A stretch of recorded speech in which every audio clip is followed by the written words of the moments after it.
Hi, I'm Hector Garcia. I'm an accountant and a business consultant. I would like to talk to you about 5 elements of success for a service professional. Let me first define a service professional as a person that their main product that they sell to their customers, the main source of revenue, is when they provide a service to them. But in today's digital age, most services are done digitally or through knowledge. In other words, what you know, how do you apply what you know, ends up being the product of that service that you provide. So I've been in business for almost a decade, and in my mind, in my life goals, I have been successful. So I like to share to you what success means to me and some of the things I have learned along the way. First of all, success is in your mind, right? If you think you're successful because you met your goals, then you are successful.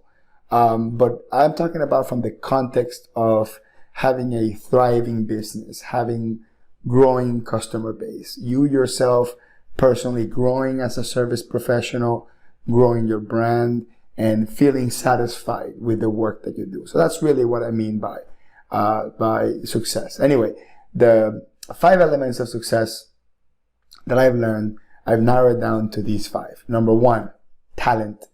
You have to have talent. You have to have skills. You have to have experience.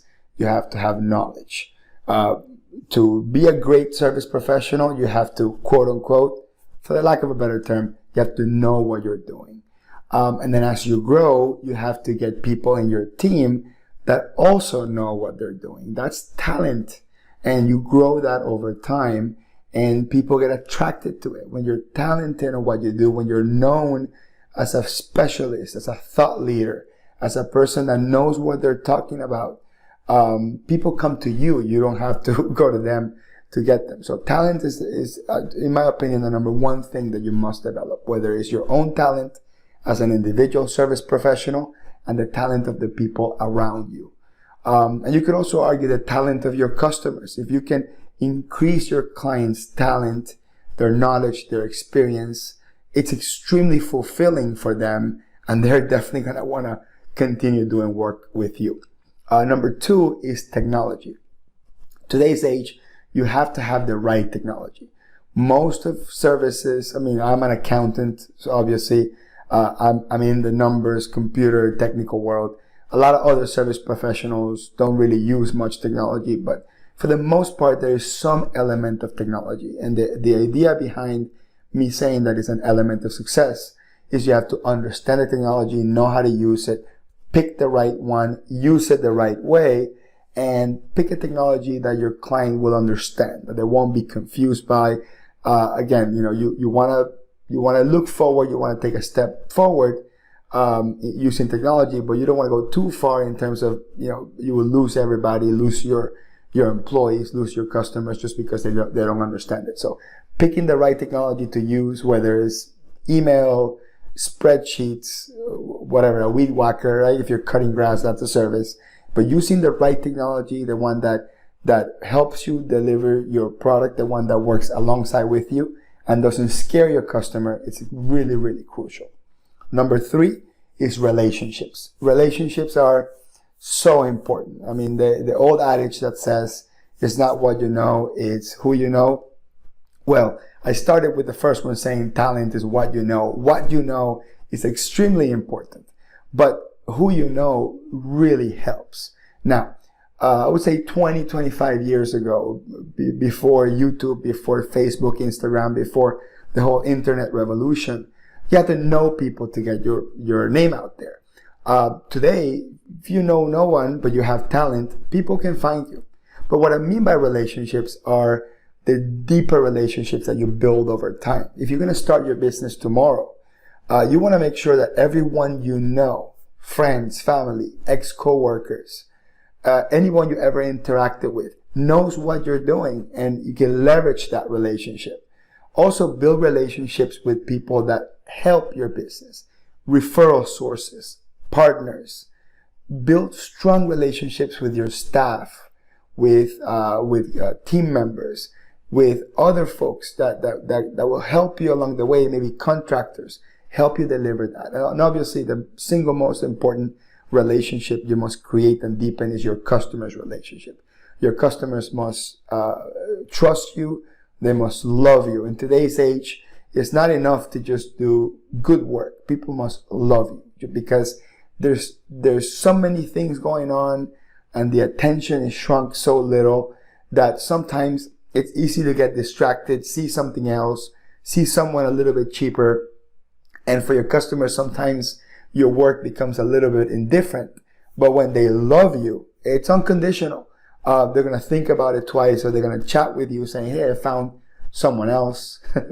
I found something else. Let's talk through it. So I would say, make sure that your number one goal is make sure your customers love you. Everything else kind of comes from there. Number 4 is going to be marketing. Marketing is so important. And there's so many there's so many layers to peel with marketing. I mean, you got pricing, you got positioning, you got branding. I mean, there's so many sub-elements of marketing, and I'll go through them real quick. The pricing is really, really important. People need to know how much you cost up front. They need to understand what value you provide for that price. And your price needs to be below that value that you provide. And making sure that your price is known, or at least that people know that you're worth what you're worth, then price doesn't become an issue. And you don't want to be a service professional that's there fighting for price like you. So your price is a really important element of marketing. The other one is positioning. You want to be very defined on where you stand. What you stand for, what does your company stand for, what type of clients you work with, what type of clients you don't work with. What is your niche? What's your specialty? How do you compare to other competitors? What's unique about what you do, and what's going to be the unique experience that clients are going to get from you or from your company? That's the positioning. And branding goes alongside with loyalty. Branding is when people identify you as something. So they'll identify your brand with being honest, or being knowledgeable, or being a problem solver, or being a great person, or being great for the environment, or whatever, right? Your brand needs to speak about you when you're quiet. Your brand is what people think about you when you're not there and when you're not speaking. It's how they read between the lines of what you say and how you say it. People build loyalty towards brands in such a way that if you have a very strong brand and you make a mistake, people also are okay with that. And your brand tells them that you are going to fix it. No, don't worry about it. We're going to fix the problem. Move forward. Great brands like Apple, Disney, they screw up. They're human too. But their customers don't leave them because of mistakes, because they know that brand is going to stand behind their product or service, and they're going to fix and recuperate. So the brand it's that value that you bring, that you build over time, that speaks about you even when you're not speaking. So that's the 4th element, which is marketing. And the last one is expectations. Expectations are one of those things that you kind of take for granted. Sometimes we don't really understand what it means. We live through it, we experience them, but we don't quite understand the connotation that it has, the impact that it has in our day-to-day lives and what we do. And let me tell you what I mean by expectations. When you sell a service to a customer, sometimes you do a great job at telling them exactly what you're going to do, how you're going to do it, what is it going to look like, what experience is the client going to have, when are they going to have the work, what solution are you going to provide, ultimately what value you bring to the table. Sometimes you do a great job at putting those expectations together. And if your client agrees and they have the same expectation and you're aligned, then your business is going to be beautiful. But many times this doesn't happen. The conversations are brief and the expectations become implicit. And expectations should never be implicit. If I expect my customer to behave a certain way and they behave differently, or vice versa. If my customer is expecting me to do certain things and I thought it was pretty implicit that I wasn't supposed to be doing it, that's when you have your service break. So knowing that expectations are so crucial, it requires you to think deep about how you sell your services, how you build that relationship with your client, how you implement that technology. So if the client is expecting high tech or they're expecting low tech, that's all built in. And what are you going to provide? What knowledge? What do you know? What can you solve? What are you capable of doing? All that stuff plays into expectations. So those are the 5 elements of success to service professionals. As I mentioned, it's talent, technology, relationships, marketing, and expectations. Hope this was helpful. If you like this video and you would like for me to make other videos like this, kind of what's on my mind, what I've learned over time about running a business, add some comments below, hit like, subscribe to my channel, and thank you very much. Hope you're successful as well.